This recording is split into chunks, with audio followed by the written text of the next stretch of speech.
Welcome to the EntrePastors Podcast on YouTube. This is a show that helps pastors think, act, and thrive as prosperous entrepreneurs.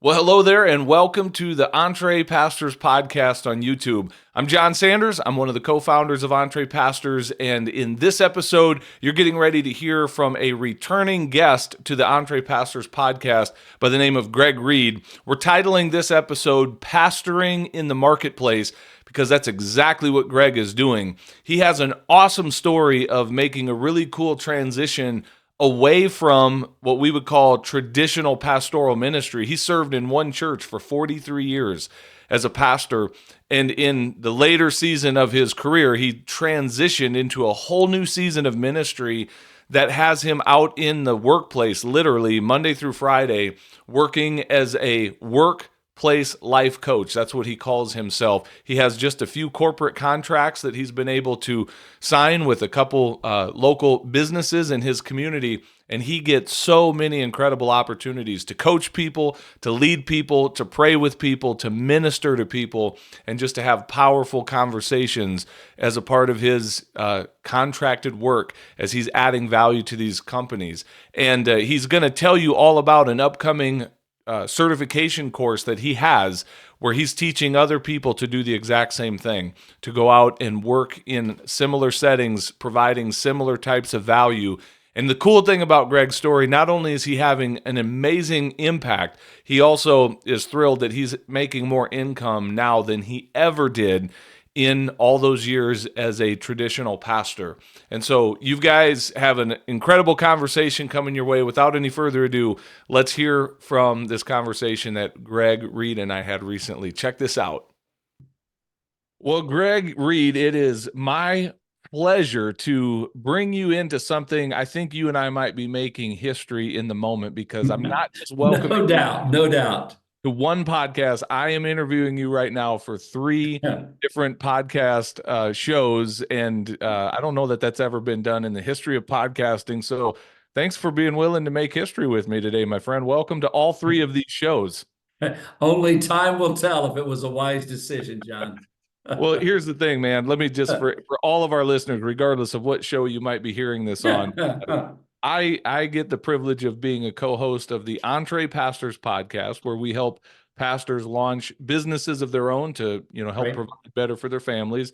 I get to create content on a regular basis for the 95 podcast, which really goes out to pastors and church leaders of small to mid-sized churches. So, Greg, this conversation is going to fit there as well. Right. And finally, I'm a part of the Celebrating Life podcast with Wayne Previtt that he and I do together as a part of Life Celebration Ministries. So all of this ties together. And if you're thoroughly confused right now, just keep listening. And in short order, you're going to be like, oh, this makes sense. How this, and so it's going to be a perfect fit. There you go. Yeah. Rather than doing three different interviews, I think we could share the story once and get it out to all of these platforms. So, Greg, let's start here. You have served as a pastor for many years, and I'd love to get a little bit of your story about what your journey in the pastoral world looked like. So tell us a little bit about where you served and where you live and all that good stuff.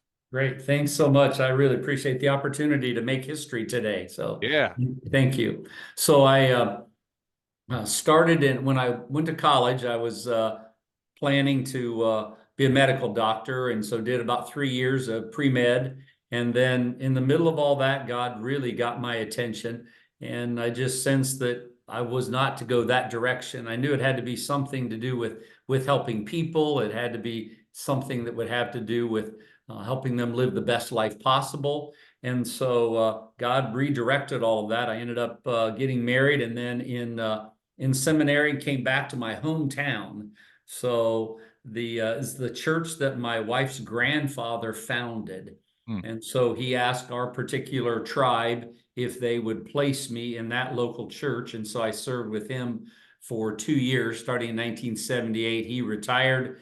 I stayed. I was an associate then to another pastor for 9 years. And so ended up, I was there a total of 43 and a half years in the same place, just never left. There were opportunities to go other places, but I thought there are tens of thousands of unsaved people in my community of 80 to 90,000 people. And why go someplace else? I knew people. It just felt like it was the right thing. So it was a great run, and I love being a pastor, and so it was the desire of my life to be able to help people to look more and more like Jesus. That's incredible. To serve in one church for Yeah. 43 years as a pastor is just awesome. And what a picture of your faithfulness there. I'm not going to tell you, Greg, that the year you started in pastoral ministry was the same year that I was born in 1978. I'm going to let that one just Just go. don't we don't even need to mention that one. Yeah, Thanks. so I'm not going to say that, but I will tell a quick story that has nothing to do with pastoring. You mentioned looking at going down the road of being a doctor. Years ago, as I was pursuing a career in the fire service, I had to get my emergency medical technician certification. And as a part of that, we had to do some shifts in some local emergency departments. And I one of the shifts I did was in the St. Francis Regional Trauma Center in Peoria, Illinois. And I don't know if you remember that show ER that used to be so Oh popular yeah. on NBC, but this was right in the height of that. And I'm telling you, it was like the show. I worked a shift in the ER and we had the craziest things coming through the door. And I went home that morning when I got off, from that shift. It was early in the morning when I left, and I seriously was contemplating like becoming an ER Yeah. doctor instead of a firefighter, because I thought, man, this would be so cool to work in this Oh environment all yeah. the time. And then, Greg, I looked into what is required to become a doctor. And, I was on a 5-year path to finish a 2-year associate's degree. And I realized I'm never going to get through any kind of medical school. So I diverted my course as well. But I digress. You'd be as old as me by the time you got your degree. Exactly. Yeah. Exactly. Well, okay. So you served for 43 years as a pastor, and I'm sure you have just, countless stories of what you saw God do and what you Yeah. got to experience. By the way, where in the world are you? I think I So failed. I'm right in the middle of Indiana. So the Okay. capital of Indiana is Indianapolis, and I'm about 50 miles north of the capital. So Okay. yeah, Very kind of good. right in the middle of the Midwest. Very good. So you had a 43-year run as a pastor, and toward the end of your pastoral career, you really transitioned into something that we want to focus on Right. as a part of this conversation. So tell us a little bit about what you're doing now in your quote unquote retirement years, Right. but the ministry that you're stepping into as a result. So I'll let you share the story because it's Yeah. an awesome story. So probably 18 years ago, I was obviously still in the middle of pastoring. I just sensed that I needed to get out and be involved with more normal people. And so I had an opportunity. A friend of mine was an HR director at a couple of large car dealerships. And so he said, "Hey, would you ever think about becoming a chaplain?" And I dismissed it several times just because I had a big church and I had plenty to do. But there was just something about that opportunity that God just kept turning over inside my soul. So eventually I investigated, said yes. And so for 16 years, then I was doing pastoring plus.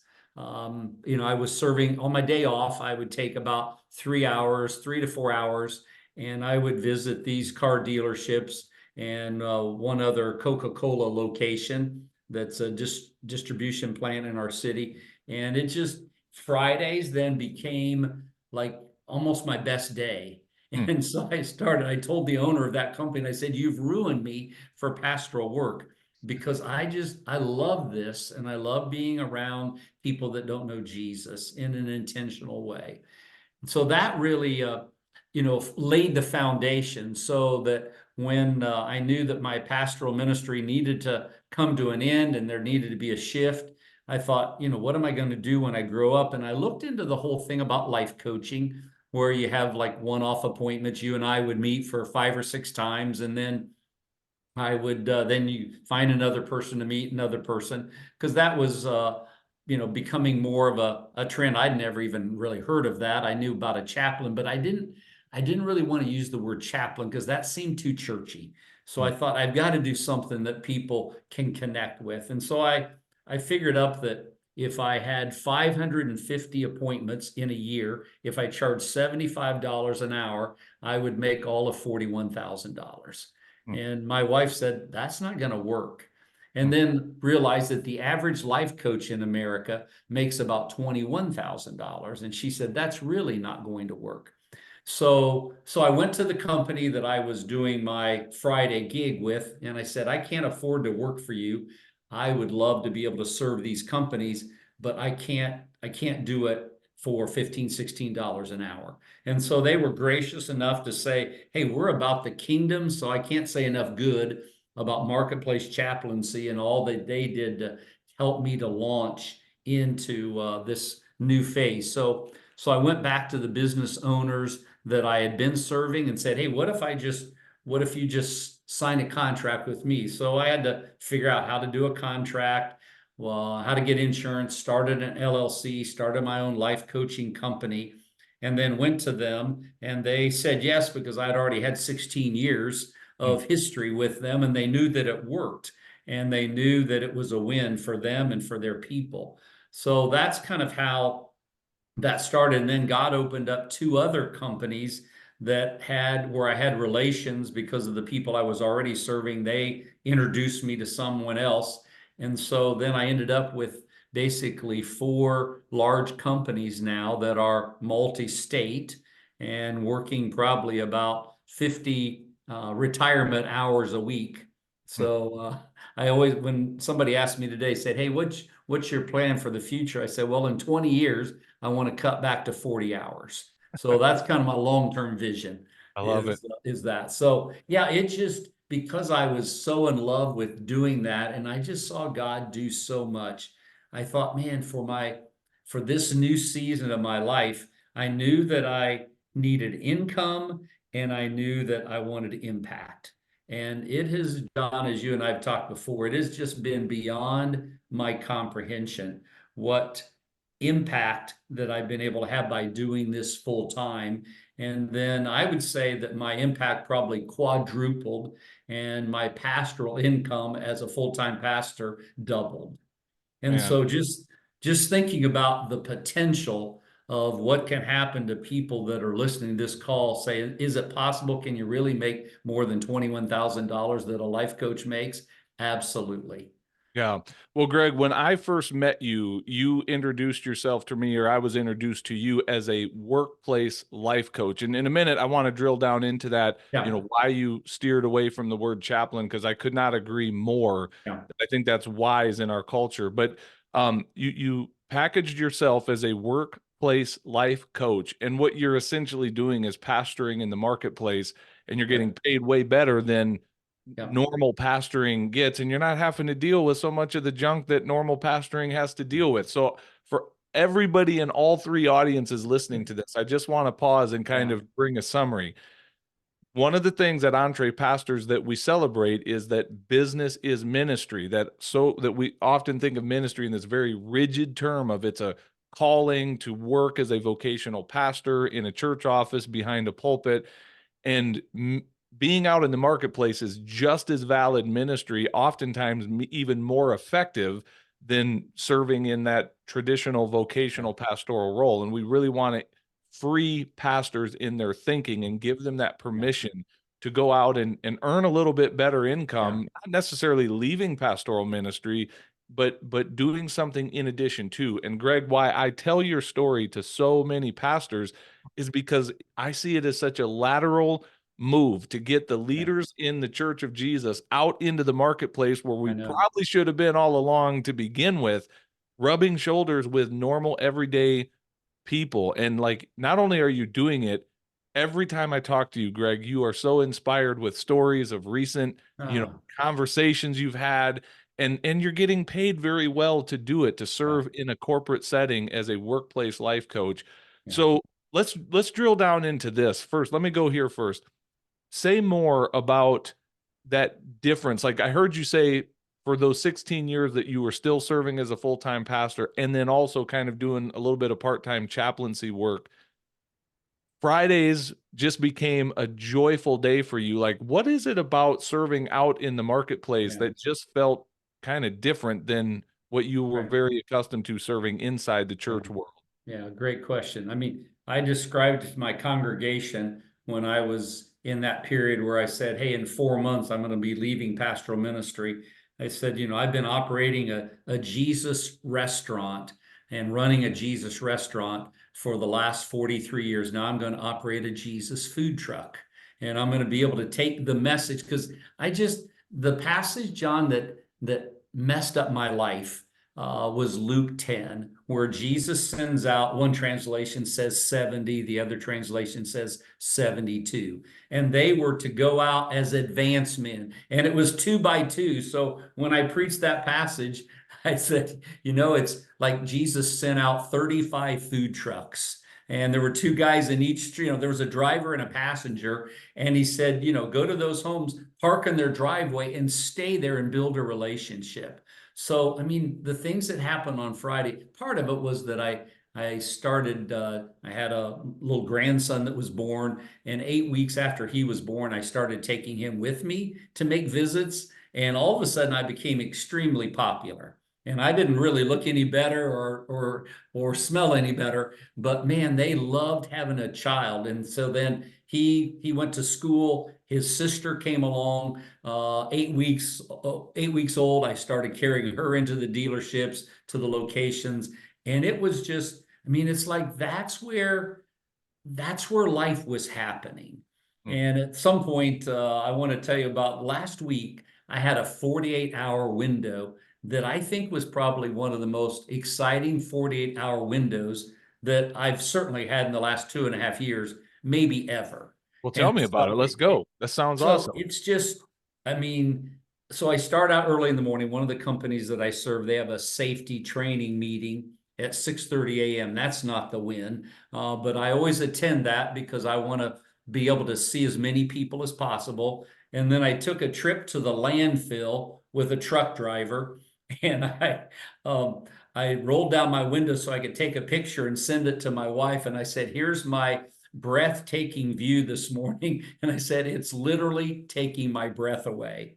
Um, and then I got to go with the same truck driver to pick up biosolids at a landfill area. And so we had probably 3 or 4 hours that we were in a truck getting to talk to him about his family, about his son that he's estranged from, just all kinds of amazing conversations. And then I had lunch with a guy who's just been working for one of the companies I serve. He's been here about 6 weeks. And for the last 6 weeks, we've been having people tell their stories of a far better life than we could live life on our own. And he's heard these stories, and he sent me a text and he said, I want to be able to do that one day, but I can't right now. Can you help me? So we met for lunch and shared the gospel with him. And so then I just said, hey, is there any reason why, is there any barrier that you couldn't today make Jesus the king of your life and give yourself to him? And he said, no, there isn't. Hmm. So we drove back, and we were in a Mexican restaurant. We drove back to our work location, and I said, hey, before you get out, are you one of the ways that you can express your allegiance to Jesus is in a prayer? And so he said, man, I'm not really used to praying at all. But he prayed the sweetest, most remarkable, honest, transparent prayer and gave his life to Jesus there in my Durango. Um, I got to pray with a young business owner that afternoon about a possible career change, and he's trying to sort all of that out. Got to do life coaching with a young man whose life has been radically turned upside down since December, whose life is just absolutely remarkable what's happened. My wife and I got to have lunch with a car salesman and his girlfriend and just share about our journey of 49 years that night. The next morning, I played racquetball, had some conversations with 3 individuals that have been impacted by family suicide attempts. Um, I had 2 27-year-olds that I shared the gospel with because I picked up a book about, I don't know, 4 weeks ago called 4,000 Weeks. And basically, he's saying that the average if you live to be 80 years of age, that you get 4,000 weeks. And so they kind of looked at me and it's like, that's not very many. And I said, I did the math. If I live to be my mom's age, she's still living. If I live to be her age, I said, I've got 1,000 weeks to go. And they said, that's only 1,000 weekends. That's not very much. And I said, hey, what do you guys think happens when the clock winds down? What do you think happens when it's all over? And so, of course, they don't have a clue. And one guy talked about reincarnation and coming back. And so I shared a little book that I used by Andy Stanley called How Good is Good Enough. And it's just a real small little booklet. And I said, if you guys will read this booklet, I'll take you out to lunch. You can go anywhere you want for lunch, but I would love to get your input to say, hey, what do you think about this book? More coaching conversations, lunch with a business owner that day, meeting with an executive team member who's dealing with some anger issues. And one of his requirements is he has to meet with me. That's punishment or what that is. But his boss, the COO of the company, said, hey, one of the things you're going to do is you're going to meet with Greg. So had discipleship with a local doctor that I've been meeting with. Had an incredible evangelistic conversation with an attorney friend about life after death. And we're going to be reading one of Lee Strobel's books, Case for Christ, because Strobel was an attorney. This guy's an attorney and has a very analytical mind. So, that's 48 hours. Man. That's just like, God, I started writing that down. I thought, God, that's incredible. This morning when I left for work, I thought, okay, God, can you repeat what you did in that 48 hours? I don't know how it's going to be that good again for the next 48 hours. That's awesome. Well, go ahead. Sorry. I just can't stress to pastors enough how much this operating a Jesus food truck, just the opportunities that you will have every day to be able to interact people. And it's right where they're at work. I talked to a business owner this morning. We talked for an hour and he just was, processing things and said, hey, this happened. How would you deal with this? He would never be ask me those questions on Sunday morning from 10:30 to 11:30. But he's sitting in his office looking at his computer, said, hey, look at this screen, and here's a response I got, and here's a guy who called me wanting money. It's all of that because I'm here. Yeah, man. I was going to ask you, Greg, to give an overview of the work that you do as a workplace life coach, but you just did. That's brilliant. You just gave an example of what a 48-hour period could look like. That everyone looks exactly like that. But here's another question I have for you.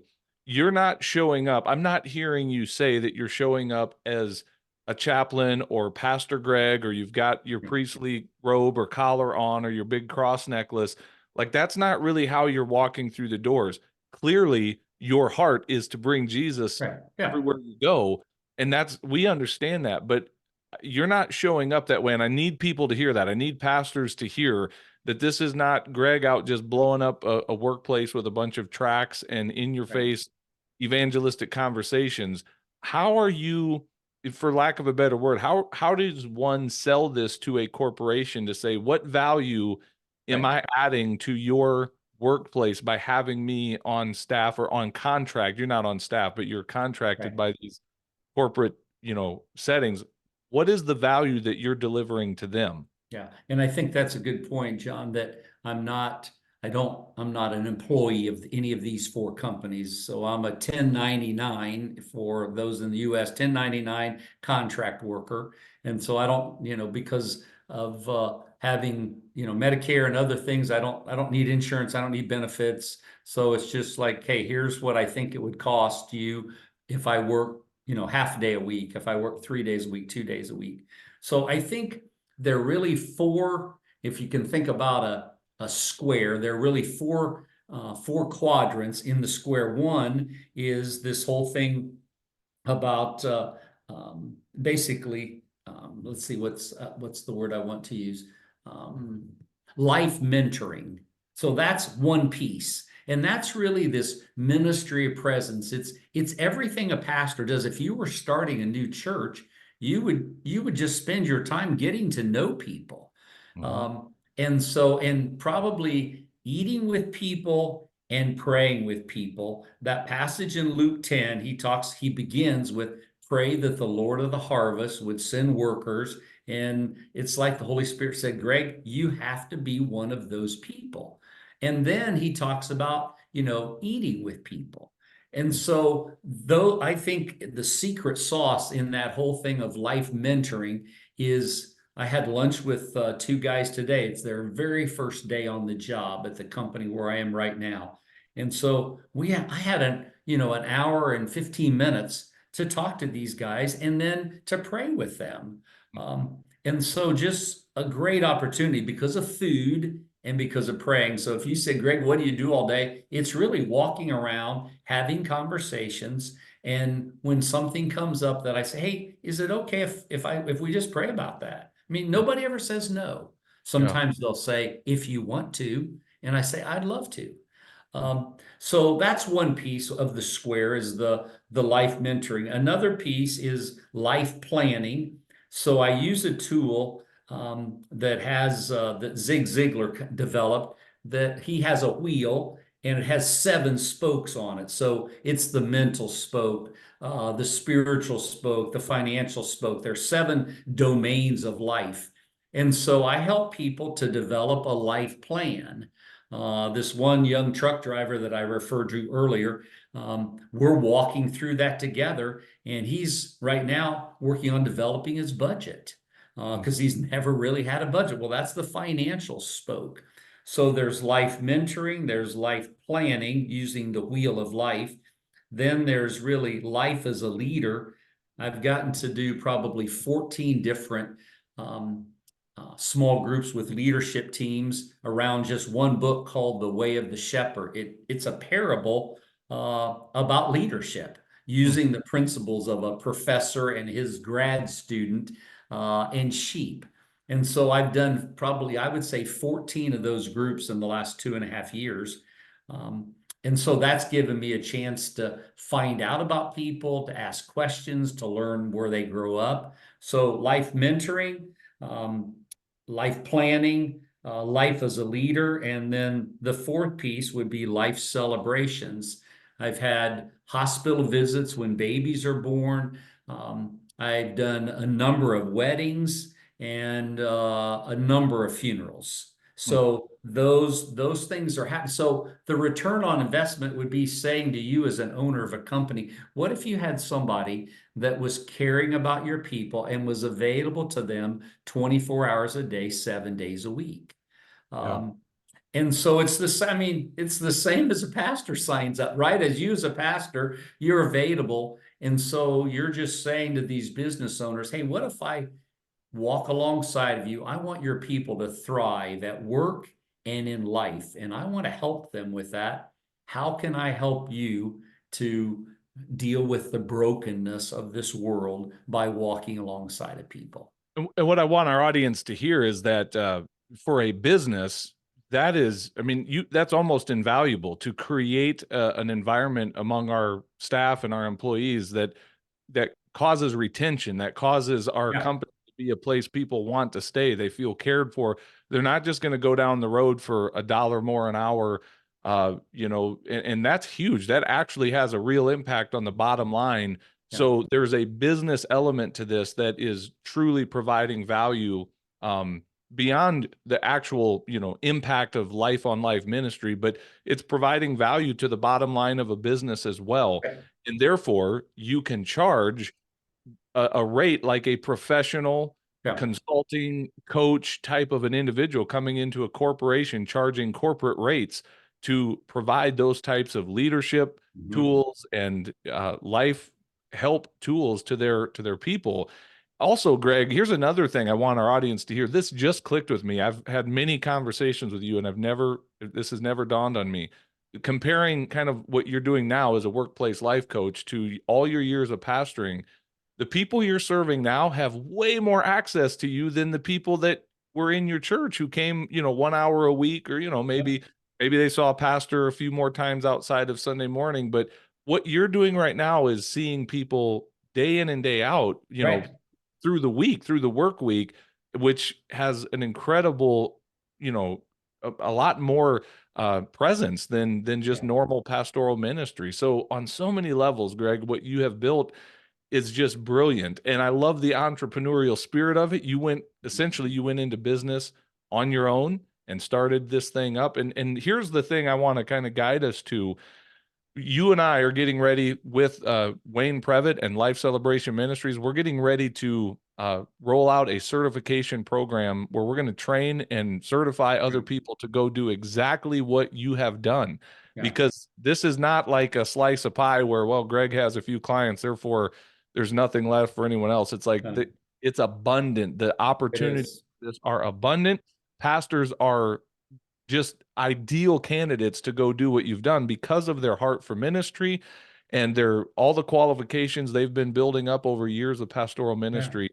I want you to answer this question, and it's a broad question. You don't have to share specific numbers for you, but from a dollars and cents standpoint, what could somebody expect to make as a workplace life coach when they show up in this setting doing this type of work in a corporate environment?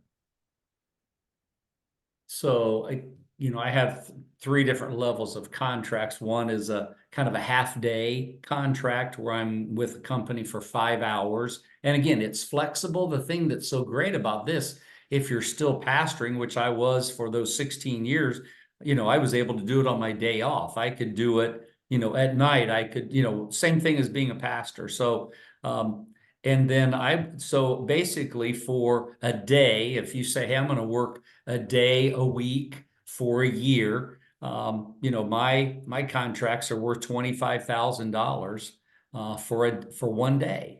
Hmm. And so to think about, the cost of training and certification versus, and now, I'm looking after doing this for now 18 years. I have such good recommendations that I'm looking for other companies where I can then hire people to work underneath me. I have one person that's working underneath me as a 1099. And I think that that's thinking about where this could go. I mean, there's a new battery plant in our coming up in our community. They'll probably have 2 or 3 thousand workers at these two battery plants. What if I was able to get a contract in one of those battery plants Mhm. and then put coach? So I mean, the possibilities for impact and income are only limited to how hard you're willing to work and how big you're willing to dream. And Yeah. so this is to me, it's just like I can't keep this to myself Yeah. because I want everybody to have a 48 hours like I had last week. That's so good.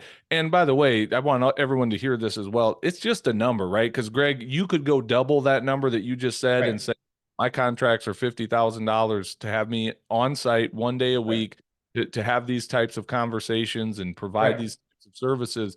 And again, corporate America is not going to bat an eyelash at that and go 50K. We can't hire enough new employees in turnover and Yeah, burnout for what we can pay to have this service provided and to provide that value. So it's just a number. yeah, But what I want people to hear is this. I want them to recognize that what you just said in that one number, in some cases, we're not getting too far away from the annual salary of pastors for ridiculous expectations of what is I placed know, upon John. them in their roles. And And to just shift that a little bit and go, man, if I took this outside the four walls of the church where it seems Jesus kind of has told us to go it anyway, is, it and I is. just package this with a little bit more of a business mindset and an entrepreneurial mindset, not only can I continue to fulfill my calling that God's placed upon my life, Right. and also, provide significantly better than what the traditional vocational Yeah. pastoral model has provided for me and my family and countless other pastors. So that's again, hopefully everyone can kind of see the crossover between all these different platforms that you and I are having this conversation. Yes. So let's talk a little bit about the certification that you are getting ready to roll out. Um, Mhm. what can someone expect if they register for this? Let's just go through some of the details because I want you to help other people learn how to Right. do what you're doing. So what's I that going to look? know. Me too. So again, I want to set it up so that the entire certification will be wrapped around those four components. So I want to talk about, hey, what's this, life mentoring look like? What's it look like to walk through a place? And how do how does that look? It would be great if I could have people come to my to Kokomo, Indiana, and walk with me through the car dealerships or through the companies that I serve at Coca-Cola. I would love for them to do that just to see how engaging it is to be able to have conversations with people. So we'll talk about what that looks like. We'll talk about the life planning. I'm going to have a wheel of life, and everyone will get to fill one of those out so they can say, hey, where is it that I bring strengths? Where is it that I, as a person, bring weaknesses? I want to talk about, I created a kind of a leader's guide for the way of the shepherd, kind of a leadership planning tool. There are lots of other things that are available, but I created a leader's guide for that. I want to make that available. We're going to have contracts for people. I'm going to take the contracts that I have and make them generic so you could see, okay, if I went, because that's the thing that I didn't know, like, what do I say I could offer to a company? Well, I had to figure that out. And so I'm going to share with the people that are listening what that looks like and how to develop those contracts. Um, and then the life celebrations piece, Wayne and Roseanne are going to take their experience of many, many years of really helping to train people to do a quality job at, in particular, weddings and funerals. Which can be an additional source of income. I do those for free inside the companies because I'm already getting paid for those. But if I did those outside, then that would be available as additional income as well. Let me just pause right there and say, for anyone who's listening and doesn't know who Wayne and Roseanne are, who Greg just mentioned, we're talking about Wayne and Roseanne Previtt, who are the founders of, in Canada, Celebrating Life Ministries. In the United States, we're now just rolling it out as Life Celebration Ministries, but it is a top-notch organization that certifies and trains and ordains life celebration specialists to go out into the marketplace and perform weddings, Right. funerals, and a new life celebration. And so as a part of this certification that you're putting out there, they are going to come and add to that their wedding officiant and funeral celebrant training and certification. And so this is going to be an incredible piece of training. And I think pastors are ideal in many ways. Certainly this could be open to non-pastors as well, but for obvious reasons, pastors are equipped for this. Now, whether or not they choose to do it is another question. Greg, I'm going to bring something. So far, this has been a really positive conversation. I'm going to bring just a slightly bit of a negative question here. Okay? Go right ahead. Speak to that pastor who honestly feels very comfortable inside the four walls of the church. Like, in this domain, I'm more than happy to be bold and to get up and share my faith and preach the gospel. Ooh, if you ask me to go outside these four walls, I'm not so sure about that. I'm wondering, I'm curious if there's not a number of pastors who would rather just stay safe inside the fold than to actually get out there where the deep water actually is. What say you to that? What are your thoughts when you hear me pose that question? I mean, I would have to say, read the New Testament to start with. I mean, there's just, when you look at the life of Jesus and you think, what did Jesus do all day? Well, it seems like during the day he was teaching, doing miracles. And then at night he was eating with people, usually the wrong people, according to the religious elite. And so, whenever he was, you know, whenever he was preaching, people were coming to him. When he was teaching, he was going out to, I mean, where people, this whole thing of discipleship is really where people do life. And I can't think of a better place where people do life.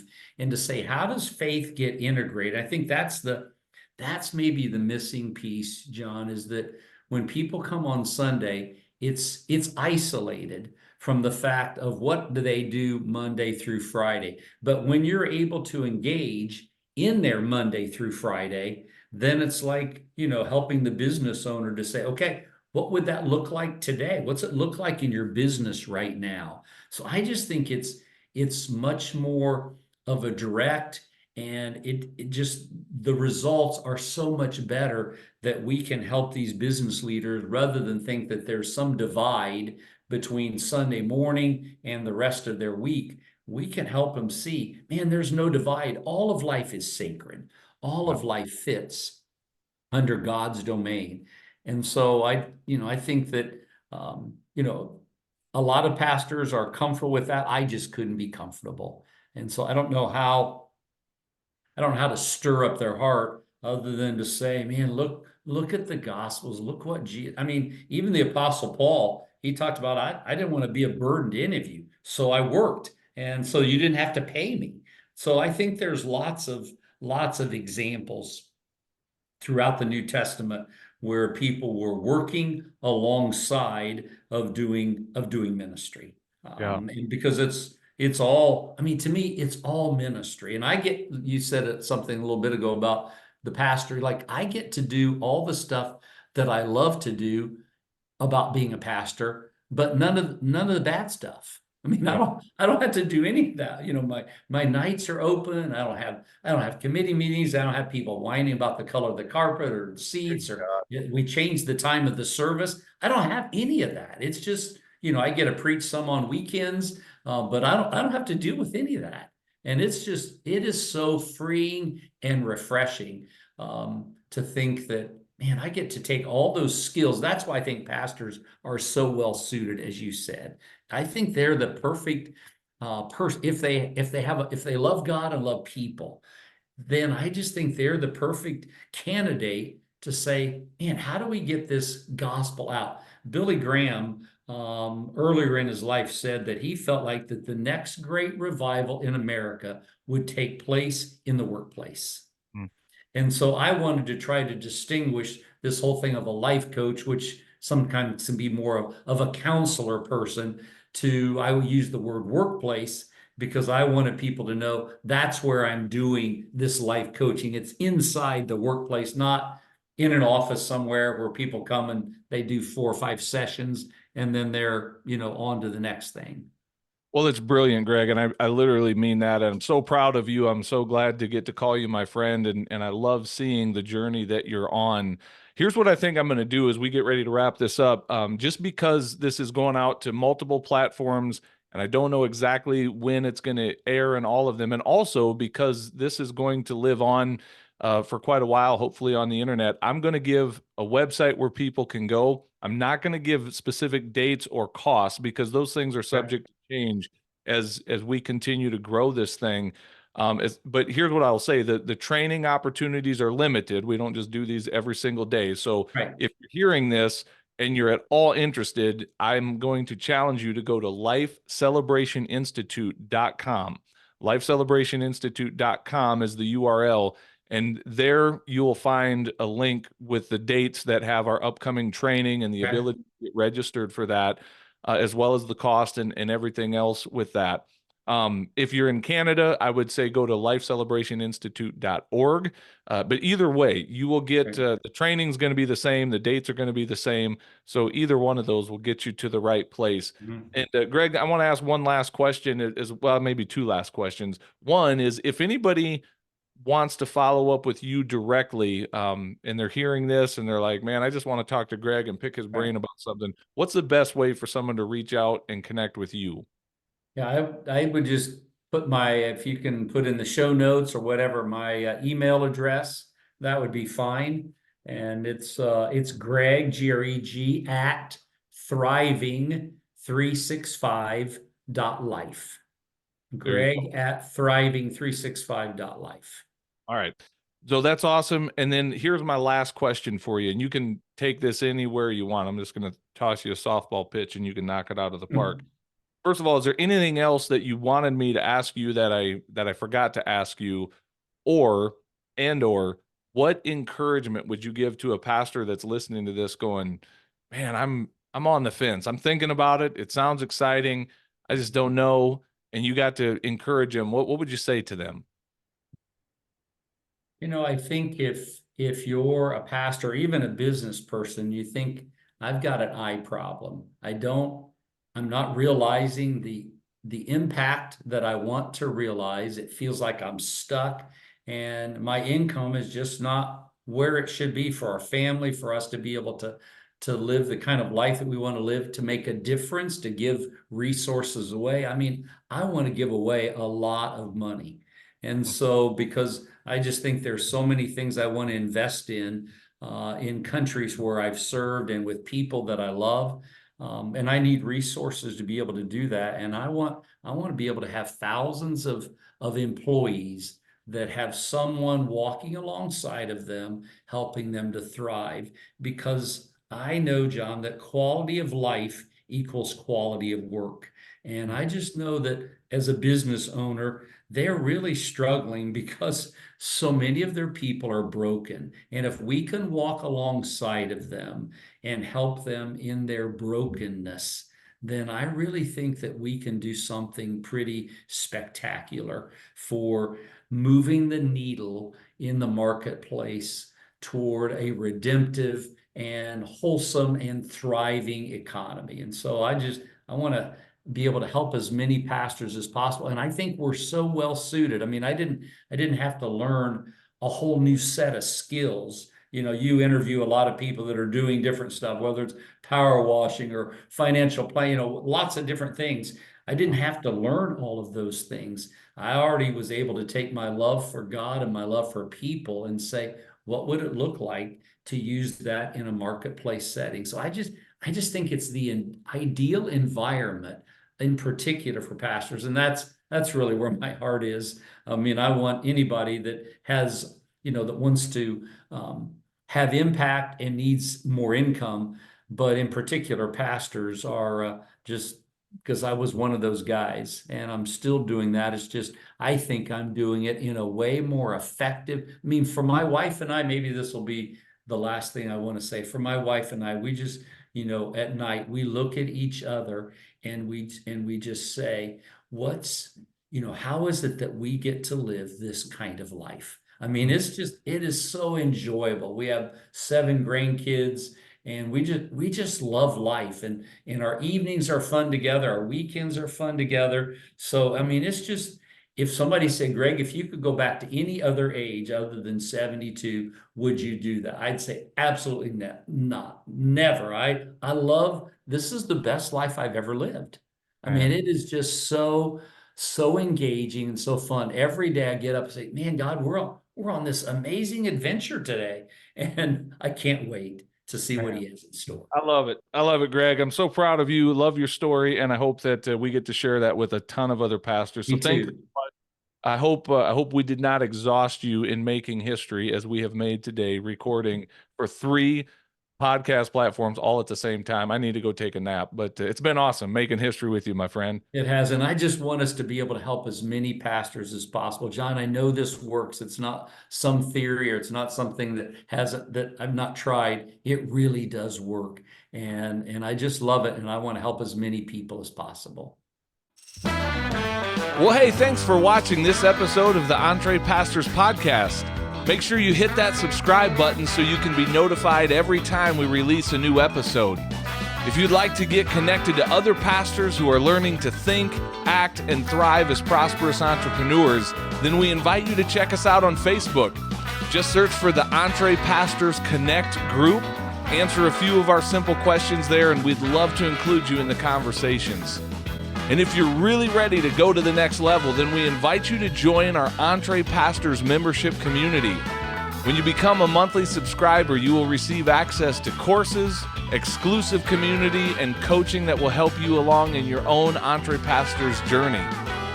If there's anything else we can do to serve you, please visit us at EntrePastors.com, and we will do our best to serve you there. God bless everybody. See you soon.